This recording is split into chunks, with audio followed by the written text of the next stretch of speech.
നിങ്ങളുടെ favourite shows ഇനി ഒരിക്കലും മിസ്സാവില്ല. ഇപ്പോൾ C5 കാണും നിങ്ങളുടെ ഫേവറേറ്റ് ഷോസ് തികച്ചും സൗജന്യമായി.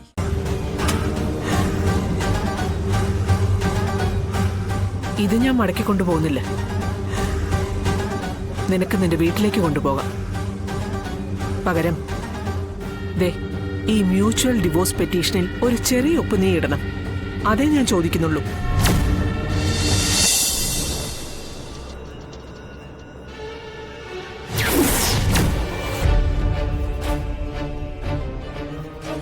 സത്യമ്മ പറഞ്ഞിരുന്നെങ്കിൽ ഞാൻ വീട്ടിലേക്ക് വരുമായിരുന്നല്ലോ. അത് വേണ്ടാന്നേ മനഃപൂർവ്വം തീരുമാനിച്ചതാ. നിനക്ക് എന്റെ വീട്ടിലോ എനിക്ക് നിന്റെ വീട്ടിലോ ഇനി വാതിലുകൾ തുറക്കാനില്ല. രണ്ടുപേരുടെയും സമയം പാഴാക്കണ്ട. പാതി വഴി തന്നെയാ നല്ലത്. ഇനിയൊരു കൂടിക്കാഴ്ച ഉണ്ടാവില്ല. ജീവിതത്തിൽ അവസാനമായി നമ്മൾ കാണുകയാണ്. നീ എന്റെ വീട്ടിലേക്കോ ഞാൻ നിന്റെ വീട്ടിലേക്കോ വരാൻ പാടില്ല.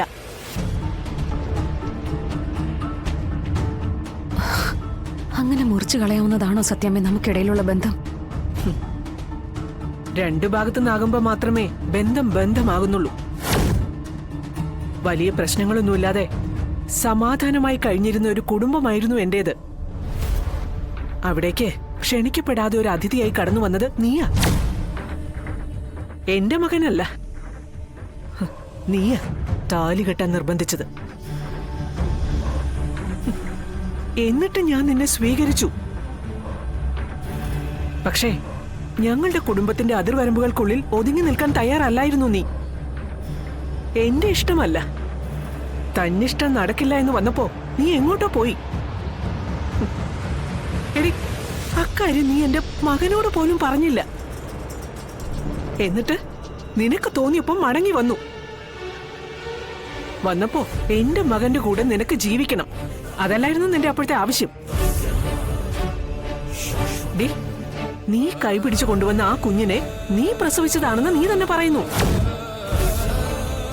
ആ കുട്ടി ഞങ്ങളുടെ വീട്ടിലെ ഞങ്ങളുടെ രക്തമാണെന്ന് അതും നീ തന്നെയാ പറഞ്ഞത്.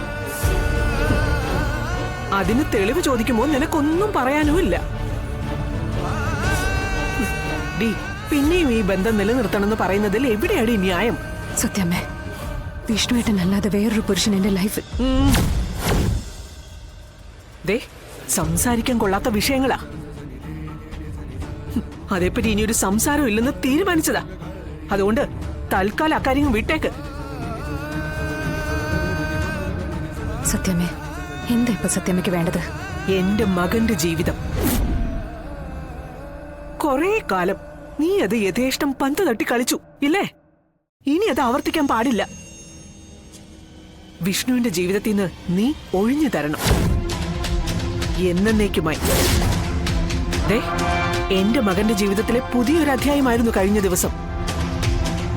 ഭൂതകാലത്തിലെ കറകളൊക്കെ മനസ്സിൽ നിന്ന് കഴുകിക്കളഞ്ഞ് അവനൊരു പെൺകുട്ടിയെ താലി കെട്ടി വീട്ടിലേക്ക് കൊണ്ടുവന്നു. പക്ഷേ കഴിഞ്ഞുപോയ ഏതോ ഒരു കാലത്തിലെ പ്രേതം പോലെ അവിടേക്ക് നീ കയറി വന്നു. അതൊന്നും ഇനി ആവർത്തിക്കാൻ പാടില്ല. വിഷ്ണു ഒരു പെൺകുട്ടിയെ കല്യാണം കഴിച്ചു കൊണ്ടുവന്നു. എടി, നീ ഒരു ഭാര്യ എന്ന നിലയിൽ ഇത്രയും നാളും അവന് സമാധാനം കൊടുത്തിട്ടുണ്ടോ? ഇനിയെങ്കിലും അവന് സമാധാനമായിട്ടൊന്ന് ജീവിക്കണം.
ഈ സ്യൂട്ട് കേസിലെ പണം എത്രയാണെന്ന് ഞാൻ എണ്ണി നോക്കിയിട്ടില്ല.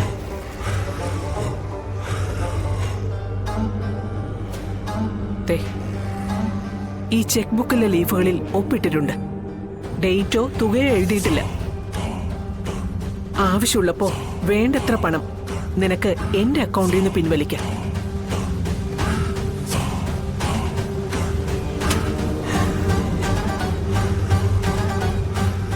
ഇത് ഞാൻ മടക്കി കൊണ്ടുപോകുന്നില്ല. നിനക്ക് നിന്റെ വീട്ടിലേക്ക് കൊണ്ടുപോകാം. പകരം ദേ, ഈ മ്യൂച്വൽ ഡിവോഴ്സ് പെറ്റീഷനിൽ ഒരു ചെറിയ ഒപ്പ് നീ ഇടണം.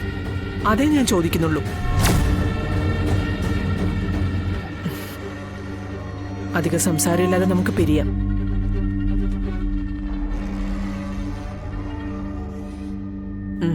വാങ്ങ.